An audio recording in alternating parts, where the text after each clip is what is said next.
ఆధ్యాత్మిక నగరమైన తిరుమలలో షాకింగ్ ఘటన చోటు చేసుకుంది. తిరుమల శ్రీవారిని భక్తులు కొంగు బంగారంగా భావిస్తారు. కానీ ఇటీవలే తిరుమల అనేక వివాదాస్పద అంశాలతో తరచుగా వార్తల్లో ఉంటుంది.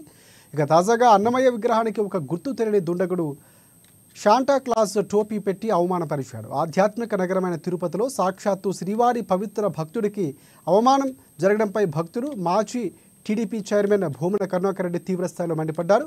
అన్నమయ్య ఆచార్యులకు అవమానం జరిగిందంటూ ఆవేదన వ్యక్తం చేశారు.